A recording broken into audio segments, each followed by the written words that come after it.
The Housekeeper and the Professor by Yoko Ogawa, Chapter 5. I'm not sure if they were related to his mathematical abilities, but the professor had some pretty peculiar talents. For instance, he could instantly reverse the syllables in a phrase and repeat them backward. We discovered this one day when Root was struggling to come up with palindromes for a homework assignment in Japanese. It doesn't make any sense, but it's the same forward and backward. A nut for a jar of tuna. What's that supposed to mean? Nobody would trade a jar of tuna for a nut. Nut a for natu of jar a trade would de bono, the professor murmured. What did you say, Professor Root asked. Sorfsa pro. Say you did what? What are you doing? Ingdo, you were what? Said the professor. Mom, I think he's gone crazy. We'd all be crazy if we said things backward, the professor sounded a bit sheepish. I asked him how he did it, but he didn't seem to know. He hadn't practiced. He did it almost without thinking, and had assumed a long time ago that it was something anybody could do. Don't be ridiculous, I told him. I couldn't reverse syllables in my head like that. You could be in the Guinness Book or on one of those TV shows. The prospect of being on TV seemed to alarm the professor, and yet this trick came to him with even greater ease when he was anxious. One thing seemed clear, however, he was not reading the reversed syllables from a picture in his head. It was more a matter of rhythm, and once his ear had caught it, he instinctively flipped the syllables around. It's like solving a problem in mathematics, he said. The formula doesn't just come floating into your head in finished form. It starts as a vague outline and then gradually becomes clear. It's a bit like that. Can you do it again? Root said, forgetting his homework. He was completely fascinated by the professor's ability. Let's see. Try Hanshin Tigers. Gertzi Shinhan. Radio Calisthenics. Ixtheniska Odira. The cafeteria had fried chicken today. Day 2 Enchik fried had Ria Takaf the. Amicable numbers. Versnum Blekiem. I drew an armadillo at the zoo. Zoo the at Lodilmar and drew I. Root and I tossed out sentences for the professor one after another, challenging him with longer and tougher ones. First, Root wrote out each one and checked if the professor's performance was flawless, and Root eventually gave up. We simply said something, anything at all, and the professor spoke it back to us in reverse syllables without a second's hesitation. Unbelievable. It's awesome, Professor. You should show people. You should be proud. How come we didn't know after all this time? I'm not sure what you mean, said the professor. What is there to be proud of? But you should be proud. It's amazing. People would love to see this. Thank you, said the professor, looking down bashfully. He placed his hand on Root's flat head, a head oddly suited to supporting a hand. This skill of mine is completely useless. Who needs a lot of scrambled up words? But I'm glad you find it interesting. The professor thought of a palindrome for Root's assignment. I prefer pie. The professor had another talent, finding the first sign of the evening star in the afternoon sky. Ah, he said one day from his easy chair when the sun was still high up in the sky. Thinking he was talking in his sleep or muttering something to himself, I didn't answer. Ah, he said again and pointed with one unsteady finger out the window. The evening star. He was not speaking to me but to himself. I stopped what I was doing in the kitchen to look where he was pointing, though I couldn't see anything in the sky. Perhaps too many numbers are causing hallucinations, I wondered. But, as though he'd read my mind, he pointed once again. Look, there it is. His fingers wrinkled and cracked, and there was dirt under the nail. I blinked and tried to focus, but I couldn't see anything but a few wisps of cloud. It's a little early for stars, I said, as gently as I could. The evening star means night is coming, he said, as if I'd never said a word. Then he lowered his arm and nodded off again. I don't know what the evening star meant to him. Perhaps finding it in the sky soothed his nerves. Maybe it was simply a habit, and I don't know how he could see it so long before anyone else. He barely noticed the food I set right in front of him. For whatever reason, he would point his withered finger at a single spot in the vast sky, always the right place, as I eventually discovered, and that spot had significance for him and no one else. Root's cut healed, but his attitude was slower to recover. He behaved himself when we were with the professor, but when it was just the two of us, he became moody and short. One day when his clean, white bandage had begun to look dingy, I sat down in front of him and bowed my head. I'm sorry, I said. It was wrong of me to doubt the professor, even for a moment. I'm sorry, and I apologize. I thought he might ignore me, but he turned and looked at me with a very serious expression. He sat up straight, picking at the end of his bandage. All right, I accept, but I'll never forget what happened. And at that, we shook hands. It was only 2 inches, but even after he'd grown up, he still had the scar between his thumb and forefinger, proof of how much the professor had cared about him. One day while I was straightening the shelves in the professor's study, I came across a cookie tin buried under a pile of mathematics books. I gingerly pulled off the rusted lid, thinking I'd find moldy sweets, but to my surprise, the box was filled with baseball cards. There were hundreds of them packed tightly into the large tin, and it was clear that the collection had been treasured by its owner. Cards were spotless, protected from fingerprints and dirt in individual cellophane wrappers. Not one was out of place, nor was there a single bent corner or crease. Hand letters divided labeled the players by position, pitchers, second basemen, left fielders, Each section was in alphabetical order, and to a man they were all Hanshin tigers. They were perfectly preserved, but the pictures and player bios on them were quite old. Most of the photos were in black and white, and while I could follow a few of the references, Yoshio Yoshida, the modern-day Mercury, or the Zatopikisk pitching of Minoru Maruyama, I was lost when it came to the diabolic rainbow ball of Tadashi Wakabayashi, or the incomparable Sho Kagura. One player had been gifted special treatment, Yutaka Inatsu. Instead of being filed by position, he had a separate section all to himself. The other cards were covered in cellophane. Inatsu's were protected by stiff plastic sheaths. There were numerous Inatsu cards depicting him in various poses, but this was not the pot-bellied Inatsu I knew. In these cards, he was trim and young and, of course, wearing the uniform of the Hanshin Tigers. Born May 15, 1958 in Nara Prefecture, throws left, bats left, height 179 centimeters, weight 90 kilograms. Graduated Osaka Gakuin High School, 1967, drafted first by Hanshin. Following year broke Sandy Koufax's record, 382 for most strikeouts in a major league season with 401.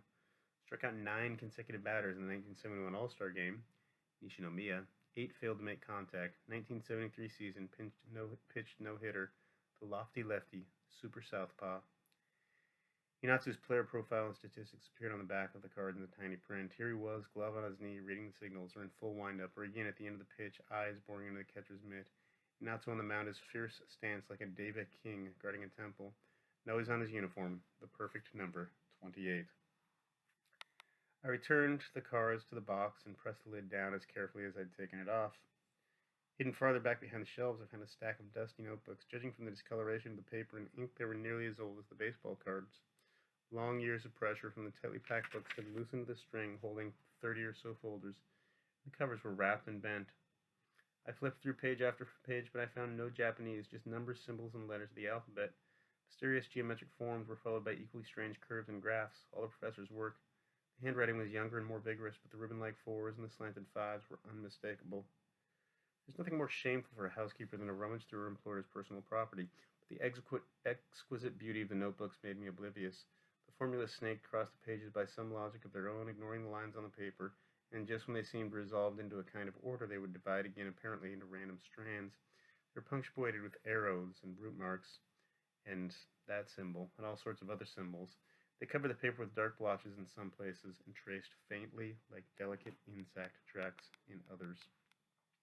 Needless to say, I could not understand any of the mysteries concealed in the notebooks, yet somehow I wanted to stay there forever, just staring at the formulas. Was the proof of the art and conjecture the professor had spoken of somewhere here? And certainly there must be some of his work on the beloved prime numbers, and perhaps the notes for the thesis had won prize number 284 were here as well.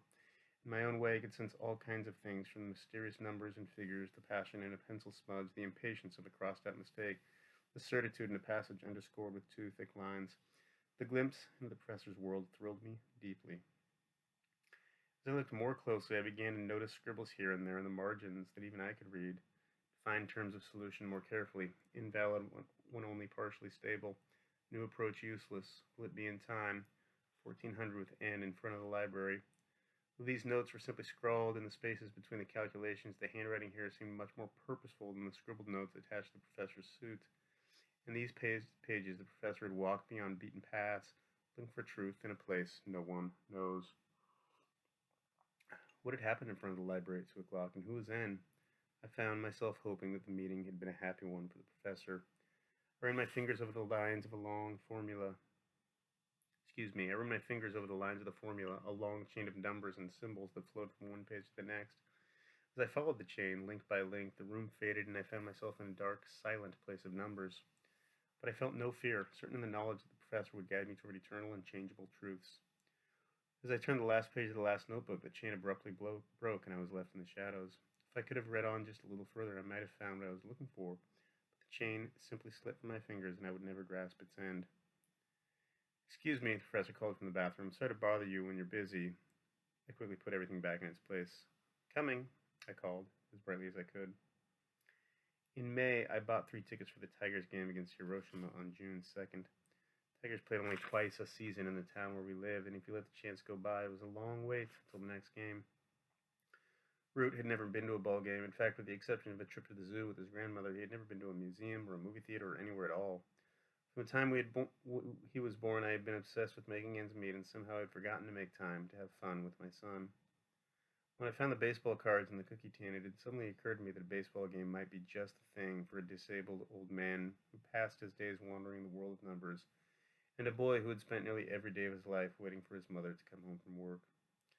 The price of 3 reserved seats on the third baseline was a bit more than I could afford, especially since I just had the unexpected expense of our visit to the clinic. There would be plenty of time to worry about money later. Who knew when the old man and the boy would have a chance to enjoy a ball game together? Besides, the professor had only known how baseball through his cards. If I could show him the real thing, the sweat-soaked pinstripes, the home run ball vanishing into a sea of cheers, the cleat-scarred pitcher's mound, that would be a privilege, even if I wouldn't be able to produce an Natsu. I thought it was a wonderful idea, but Root's reaction surprised me. He probably won't want to go, he muttered. The professor hates crowds. He had a point. I'd had trouble convincing the professor to go to the barber shop, and a baseball game was the antithesis of his beloved peace and quiet. And how are you going to get him ready? I can't think about it ahead of time.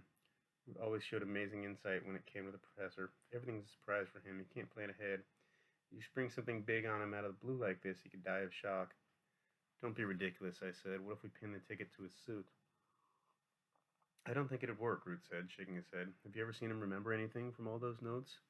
Well, he checks my picture on his sleeve every morning when I arrive, but he couldn't even tell the difference between you and me from that terrible drawing. He's a math genius, not an artist. Every time I see the professor writing a note with that little pencil, I feel like crying, Root said. Why?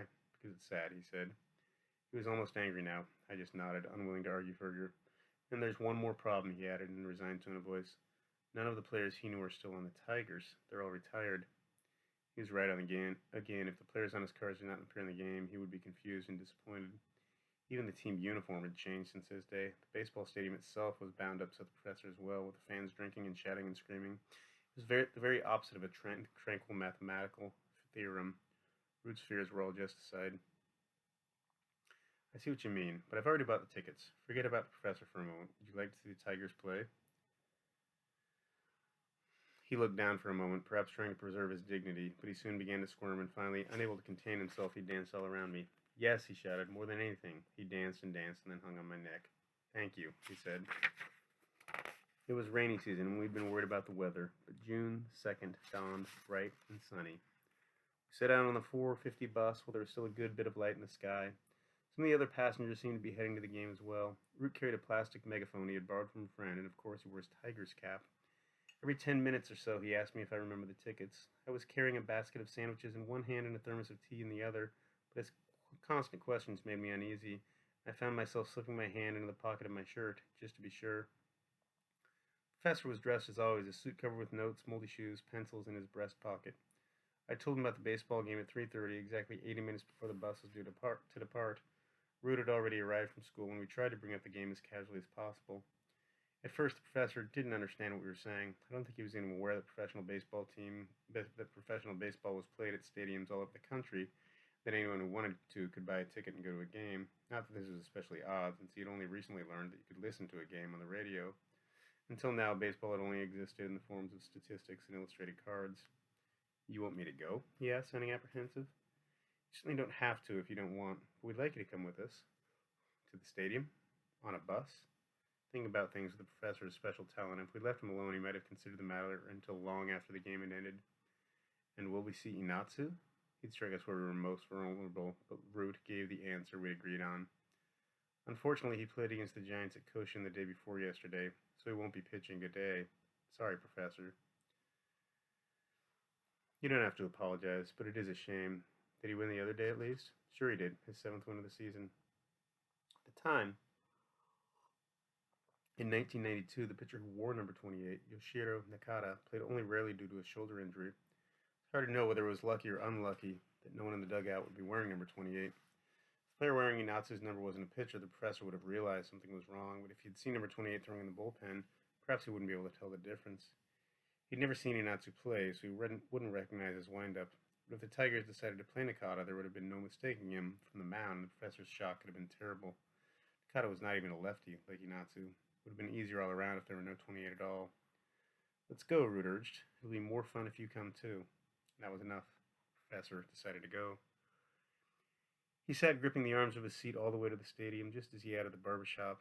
When we had to get off the bus, he let go of the armrest and held tightly to Root's hand. We were mostly silent as we walked through the grounds to the stadium and stood in the crowded passageway leading to our seats. The professor was no doubt shocked to find himself in a place so utterly different from his usual surroundings, and Root was overcome with excitement at the prospect of seeing his beloved tigers. They both seemed to have lost the power of speech and merely stared around in awe. "Is everything okay?" I asked from time to time, and the professor would nod and grip Root's hand tightly. As we reached the top of the stairs that led to the seats above third base, all three of us let out a cry. The diamond in all its grandeur was laid out before us, the soft, dark earth of the infield, the spotless bases, straight white lines, and the manicured grass. The evening sky seemed to close so you could touch it, and in that moment, as if they had been awaiting our arrival, the lights came on. The stadium looked like a spaceship descended from the heavens. Did the professor enjoy the game? Later, when Root and I spoke of that remarkable day, we were never sure. And there was always a part of us that regretted putting this good-natured old man through such an ordeal. But those moments we shared, the sights and sounds of the game, haven't faded with the years. If anything, they seem brighter and even more vivid as time goes by, indelibly etched in our minds. The cracked, uncomfortable seats, the egg salad sandwiches with too much mustard, the lights of a plane that cut across the sky above the stadium like a shooting star. Remember every detail. When we talk about that night, we're able to conjure and bring back the professor as if he were sitting right beside us. Our favorite part was the professor's crush on the girl who was selling drinks in the stands. The Tigers had just finished their half of the second inning, and Root, who had already eaten his sandwich, announced that he wanted some juice. I was about to flag down a vendor when the professor stopped me with a quiet but emphatic no. When I asked him what was wrong, he refused to answer. When I started to wave to the next girl, he spoke up again. No. For some reason, he seemed to disapprove of Root having a juice. "Just make do with the tea I brought from home," I told Root. "I don't want that, it's bitter." "Then I'll get you some milk at the concession stand." "I'm not a baby, and they don't sell milk here. At a baseball game, you're supposed to have juice in a big paper cup. That's the rule." It's typical of Root to have an ideal vision of how things were supposed to be. Turned back to the professor. "Don't you think we could let him have just one?" His expression was still grave as he brought his mouth close to my ear and whispered, "Get it from that girl over there." He pointed to a young woman who was climbing the other side. "Why?" I asked. At first, he refused to explain, but Root's pestering finally wore him down. "Because she's the prettiest," he said simply. Indeed, the professor had a good eye. She was by far the most beautiful girl, and she had the sweetest smile. Finally, the girl in question arrived at the road directly below ours, and the professor called out to get her attention. The fact that his hand was shaking as he passed her the money, or that his suit was covered with scraps of paper, didn't seem to faze her. She continued to smile pleasantly as she handed him the juice. Rudy complained about how long it had taken to get his drink, but his mood improved when the professor bought him popcorn, ice cream, and a second juice when the girl came by again. We were so busy scanning the stands for the pretty young vendor and buying treats for Ruth that we missed the Tigers taking the lead with 4 hits in the top of the third. This unexpected distraction aside, the professor was still a mathematician at heart. As he sat down and looked around the stadium, the first words out of his mouth were, "The diamond is 27.43 meters on each side," and we noticed that his seat number was 714 and Root's was 715. He began to lecture again and completely forgot to sit down. The home run record Babe Ruth set in 1935 is 714. On April 8, 1974, Hank Aaron broke that record, hitting his 715th off of Al Downing of the Dodgers. The product of 714 and 715 is equal to the product of the first 7 prime numbers. 714 times 715 equals 2 times 3 times 5 times 7 times 11 times 13 times 7 equals 510,510. And the sum of the prime factors of 714 equals the sum of the prime factors 715. 714 equals 2 times 3 times 7 times 17. 715 equals 5 times 11 times 13. 2 plus 3 plus 7 plus 17 equals 5. Plus 11 plus 13 equals 29. A pair of consecutive whole numbers with these properties is quite rare. There are only 26 such pairs up to 20,000. This one is the Ruth-Aaron pair. Just like prime numbers, they are more rare as the numbers get larger.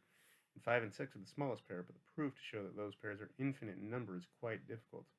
The important thing is that I'm sitting in 714 and you're in 715 instead of the opposite. It's the young who have to break the old records. That's the way the world works, don't you think? That's great, Professor, but look, there's Tsuyoshi Shinjo. Root always listened carefully to these speeches, but he showed little interest in the significance of his seat number. The professor talked about numbers throughout the game, just as he always did when he was nervous. His voice grew louder and louder each inning. He would not be drowned out by the crowd.